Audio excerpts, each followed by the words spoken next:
Kahapon po ay pinagdiriwang ang Siblings Day at kaugnay nga niyan ay hatid namin sa inyo ang espesyal na kwento na magkakapatid na Gregorio. Kung sino sila at kung bakit sila naiiba, panoorin po natin dito. Sabi nga nila, maswerte ka kung may kapatid ka dahil meron kang instant na kaibigan at kasakasama.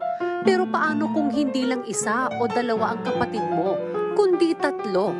Kami nga po pala ang Gregorio Quadruplets.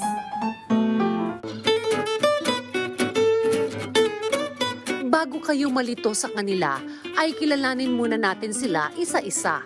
Sa aming apat, ako po ang huling nilabas. Pero sabi po ng doktor, ako po ang panganay.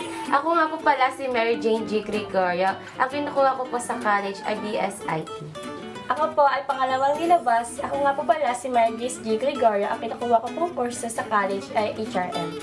Ako nga po pala ay pangatlo sa aming apat. Ako nga po pala si Margis G. Gregorio. Ang kinukuha ko pong course ay BSBA. Ako po ay unang nilabas, pero po ako po ay bunso sa magkakapatid. Ako nga po pala si Mary Christine G. Gregorio. Ang kinukuha ko po ay Bachelor of Elementary Education.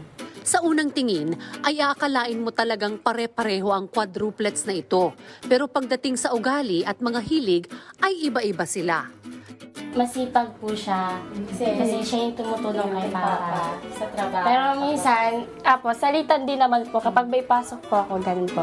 Tutulungan din po nila ako. Kasi sa kanya naman po, medyo may pagkamaldita. Pag sa ano lang, di maganda yung... Apo, tama yun. Pero ito po, yung panganay po, mabait. Sobra. Yan. Parang tahimik na. Pero yung pangatlo po, medyo may maldita naman yung pagka mabait naman po. Ganun. Dahil nga magkakaiba sila ng personalidad, ay times 4 din ang trouble sa magkakapatid na ito.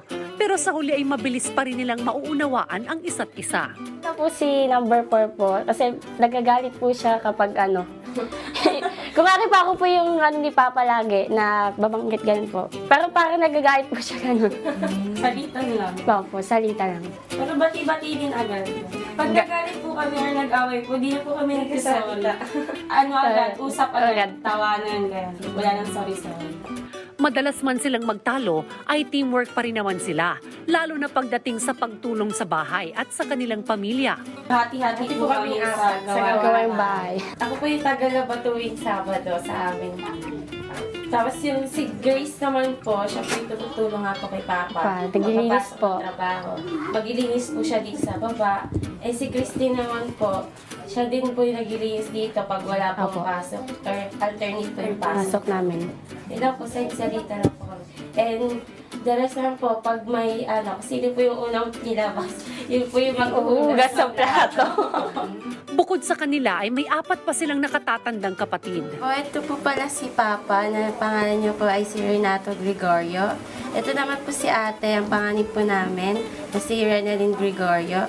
And ito naman po si Mama, na si Rosalinda Gregorio. And ito naman po kaming apat. And ito naman po si Kuya, na si Ryan Gregorio. Ang pangalawa po sa aming 8.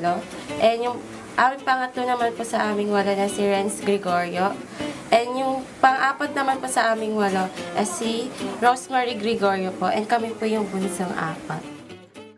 Si Papa na lang po yung nagpapaaral sa amin. Tumutulong. Kaya hindi pwede pong mapagod. Kailangan po magtulungan. Kanya-kanya man sila ng ugali ay sandalan at kakampi pa rin nila ang isa't isa. At dahil na rin sa laki ng kanilang pamilya, times 4 din ang sipag ng Gregorio Quadruplets na makapagtapos ng pag-aaral, tumulong sa kanilang tatay at makaahon sa buhay.